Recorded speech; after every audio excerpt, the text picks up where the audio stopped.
Baik. Bismillahirrahmanirrahim. Alhamdulillahirabbil alamin wa bihi nasta'inu ala umuri dunya waddin. Wassallallahu ala nabiyyina Muhammadin wa ala alihi washabihi wasallim.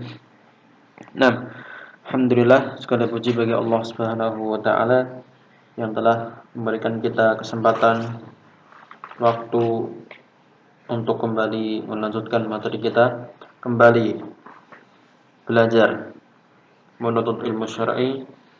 Alhamdulillah pada pertemuan sebelumnya kita sudah masuk atau sudah membahas tentang bab al-mashi 'alal khuffain wa ghairihima. Namun kemarin ada yang terlewat ya, footnote-nya sebelum kita baca. Jadi di halaman 29 itu bisa buka. Ya, di sini disebutkan mu'alif mengatakan annaha tadullu ala mashil khuffain alladhi bayyanathu sunnatu wa sarahat bihi. Nah, ayat ini menunjukkan ya bahwasanya boleh mengusap khuffain oleh sebagian ahlul ilmi yang telah dijelaskan oleh as-sunnah, hadis-hadis Nabi sallallahu alaihi wasallam, dan sudah jelas di situ. Maka di sini mu'alif atau penyusun kitab ini menambahkan footnote berupa hadis yang menyebutkan bolehnya mengusap khuf. Hadisnya dari Ammar bin Yasir radhiyallahu taala anhu, dia mengatakan ba'asani Rasulullah sallallahu alaihi wasallam fi hajatin. Nah, fa ajnabtu falam ajidil ma. Suatu ketika Rasulullah SAW mengutusku untuk suatu keperluan. Ya, maka di tengah perjalanan ajnabtu, aku mengalami junub, hadas besar, falam ajidil ma, dan aku tidak mendapatkan air pada waktu itu. Fatamarraqtu fi sa'idi kama tamarraqad dabah. Maka kata Amar, aku bergulung-gulung, tamarraq bergulung-gulung di sa'id, di pasir atau di tanah ya. Beliau bergulung-gulung di tanah ya. Dia mengira kalau tidak ada air ya dia tayamum kalau itu hadas kecil. Tapi karena ini adalah hadas besar, maka dia harus mandi dan tidak ada air, maka menurut beliau dia harus mengusap semua tubuhnya, melumuri semua tubuhnya dengan debu. Jadi beliau berguling-guling kama tamarraqad dabah, sebagaimana binatang melata, binatang melata itu juga ya berguling-guling. Nah, summa ataitun nabiyya sallallahu alaihi wasallam fadzakartu dzalika lahu. Kemudian Ammar mendatangi Nabi sallallahu alaihi wasallam dan menjelaskan peristiwa yang dialami oleh beliau. Faqala inna makana yakfika an taqula biyadaika hakada. Nah, maka kata Nabi pun, beliau mengatakan sesungguhnya kamu itu cukup ya, cukup bagimu untuk menepuk tanganmu seperti ini. Nah, jadi kata beliau cukup dengan bertayamum. Kalau tidak ada air, baik itu hadas besar maupun hadas kecil, ya boleh bagi seorang yang tidak mendapatkan air dia untuk bertayamum. Caranya bagaimana? Caranya disebutkan oleh Nabi sallallahu alaihi wasallam, "Tsumma daraba bi yadayhi al-ardu darbatan wahidatan, tsumma masaha asy-shimalu 'alal yamini wa dhahiru kaffaihi wa wajhahu."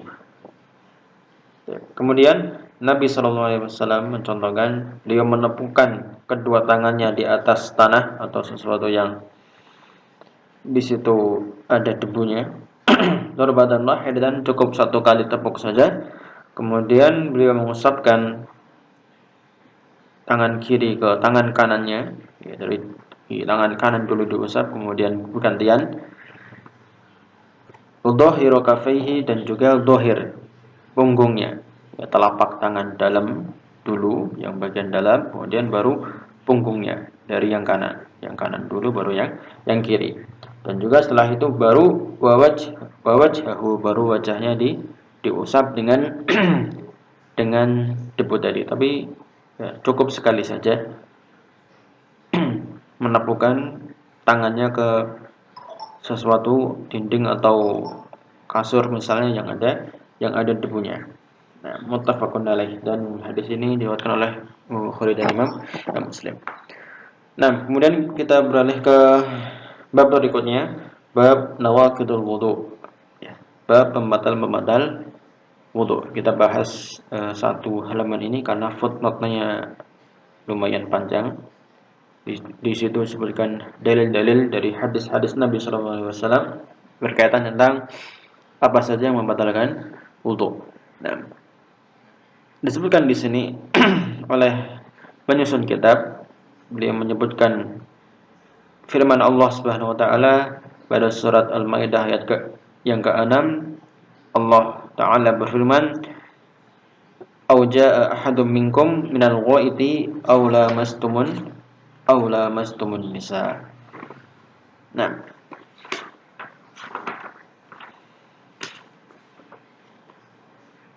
atau telah datang salah seorang dari kalian dari ghaid, dari tempat buang air kecil maupun besar, kamar mandi ya. Al-ghaid aw lamastumun nisa, atau kalian menyentuh perempuan kalian. Baik. Syekh As-Sa'di rahimahullah mengatakan at-tanbih, ya. At-tanbihu ala ma yujibu at-taharah as-sughra. Ya.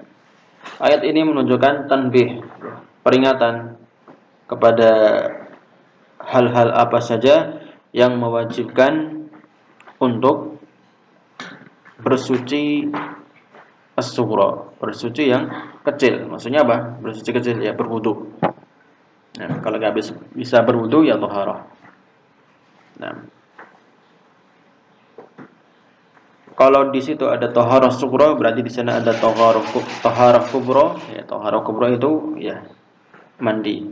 Ya, kalau taharah sughra untuk hadas shagir, untuk hadas kecil, adapun taharah kubra untuk ya hadas yang besar. Ya. Kemudian apa saja itu hal-hal yang mewajibkan seorang untuk bersuci yang kecil, ya, berwudu maksudnya, atau apa saja itu yang disebut dengan hadas kecil. Tapi nanti disebutkan di sini tidak semua itu yang mewajibkan untuk berwudu tidak harus dari hadas kecil ya, karena nanti disebutkan misalnya adalah menyentuh farj, lamsul farji, atau menyentuh wanita, atau memakan daging unta, itu kan bukan hadas kecil, itu bukan hadas, tapi ya sesuatu yang mewajibkan kita untuk berwudu. Nah, di antaranya yang pertama wahwa al-ityanu minal ghaid, itu datang dari kamar mandi, yakni al-khurujul kharij min ahadis sabilain, itu keluarnya sesuatu dari salah satu dari dua lubang. Ya, keluarnya sesuatu dari tempat keluar, baik itu kubul maupun dubur. Ya, keluar apa saja. Disebutkan oleh para ulama, ya, tidak harus itu kotoran, ya, bisa jadi misalnya keluar, mungkin misalnya disebutkan ya di dalam kitab-kitab para ulama itu, dalam kitab fikih, misalnya keluar kayu atau keluar batu misalnya, ya, itu tetap wajib bagi dia untuk berwudu ketika mau sholat ataupun yang lainnya, wajib untuk bersuci di situ. Kemudian yang kedua, wa masatun nisa bisyahwatin, atau menyentuh wanita karena ada syahwat di situ. Ya, menyentuh wanita dengan syahwat. Ya, kalau hanya sentuhan tidak sengaja, atau mungkin hanya salaman dengan istri kita atau adik kita atau ibu kita, maka tidak sampai membatalkan wudu. Nah, as-sunnah bayyanatil wudu minan naumil katsir. Dan dalam hadis, kalau tadi dua yang pertama al-ityan Innal ghaid dan mulamasatun nisa itu disebutkan dalam Al-Qur'an dalam ayat ini.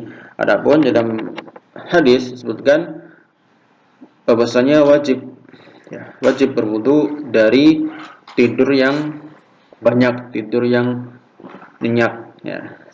Nah, di sini mu'alif menyebutkan hadisnya. Yang pertama dilihat di bawah dari sahabat Muawiyah bin Abi Sufyan, Nabi sallallahu alaihi wasallam bersabda, "Innamal ainani wiqa'us suh, fa idza namatil ainu istatlaqal wika." Qila li Abi Muhammad Abdullah naqulu bihi qala la idza nama qa'iman laisa alaihi al-wudu. Sunan Darimi kitab Taharah. Baik.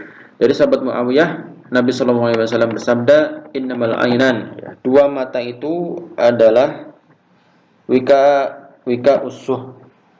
Yaitu apa itu wika? Wika adalah tali untuk mengikat ya kendi. Jadi kendi tapi yang terbuat dari kulit. Kulit misalnya kalau zaman dulu kain ya, kain misalnya buat bungkus makanan ya kan sudah dibungkus itu ditali. Nah, talinya itu namanya wika. Ya, wika usuh. Usuh apa usuh? Usuh itu adalah dubur. Nah, jadi kedua mata ini adalah tali untuk mengikat dubur. Maksudnya apa? Maksudnya adalah ketika mata itu terjaga, tidak tidur, maka dia bisa menahan, bisa mengetahui adakah yang keluar dari dubur atau tidak. Faidana matil ain, nah, maka apabila mata itu tidur, berarti kan istatlaqal wika, ikatannya itu terlepas. Dia tidak bisa mengontrol lagi, tidak bisa mengetahui mana apakah dia ketika tidur itu dia mengeluarkan angin atau tidak dari duburnya. Maka dikatakan kepada Abu Muhammad di sini adalah rawi hadis yaitu Ad-Darimi, Imam Ad-Darimi, Abu Muhammad Abdullah Ad-Darimi, taqulu bihi, apakah kau berpendapat seperti ini? Nah, kemudian kata beliau Ad-Darimi, la, ya, enggak. Idza nama qa'iman laisa alaihi wudu. Apabila dia seorang tidur dengan berdiri, maka dia tidak wajib untuk berwudu. Ya, wajibnya hanya apa? Ya, dia tidak wajib. Wudunya tidak batal kalau nak tidurnya hanya sebentar saja. Atau dia mungkin dalam keadaan duduk ya, karena para sahabat dulu sebutkan beliau atau mereka ketika menunggu untuk salat mereka sampai apa? Sampai tertidur ya. Tapi tidurnya dalam keadaan ya, duduk, mereka duduk sampai tertidur, sampai tertidur sambil menunggu waktu salat berikutnya. Allah taala alam shawab. Kita lanjutkan pada pertemuan berikutnya insyaallah taala.